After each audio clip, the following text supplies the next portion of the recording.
the sequence for repairing attachment in adulthood. First, there needs to be enough of a sense of safety in your environment in order to focus inward. It's helpful to identify some sort of problematic pattern. You want to take the pro-symptom position on your symptom, on your problematic pattern or neurotic pattern. And what does that mean, taking the pro-symptom position? That means seeing how this symptom has been of service to you, especially back in childhood. So again, taking that pro-symptom position is like, oh, like of course I view the world this way. Oh, of course I cope this way. And then you want to go back to memories where that symptom was learned or activated.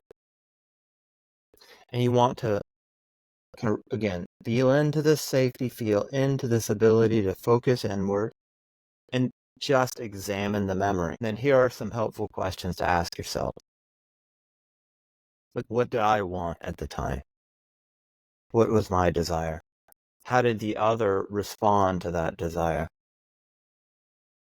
How did I then respond to their response to me? Another question is, what's distorted about this? Like, how is it that I came to a distorted, transformed understanding of self in world? It's important to not like beat yourself up about the distortion.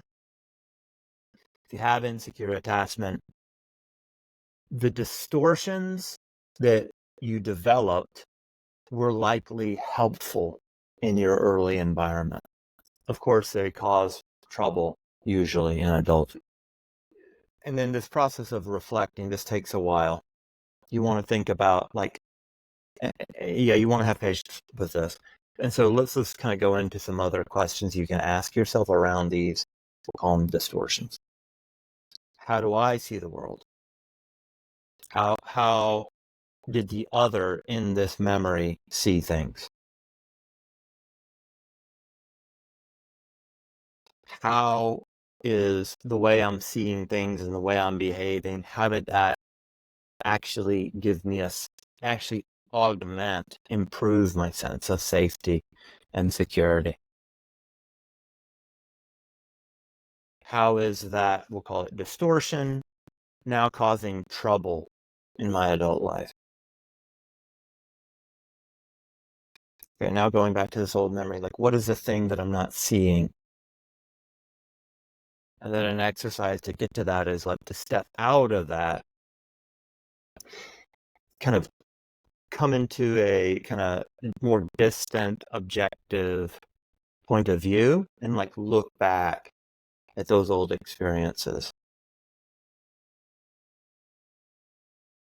What is it that I can see from this more objective place that while I was in this old problematic kind of threatening memory, I couldn't see?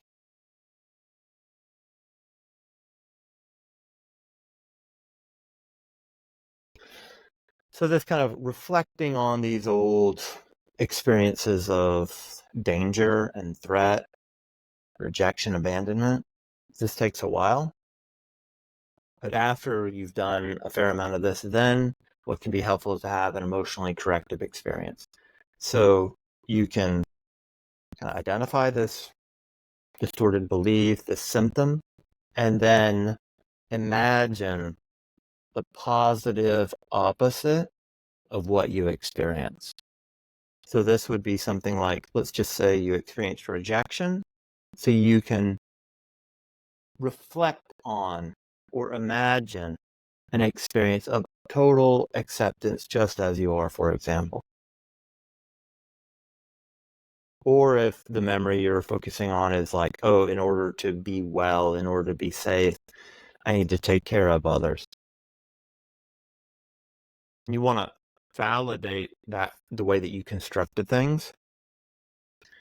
But then in order to have that emotionally corrective experience around something like compulsive caretaking, you can either remember or even just create and imagine an experience where you're safe in spite of your not caretaking the other. And then you can imagine yourself kind of moving through your adult life, not needing to, for example, caretake or not experiencing rejection and so forth.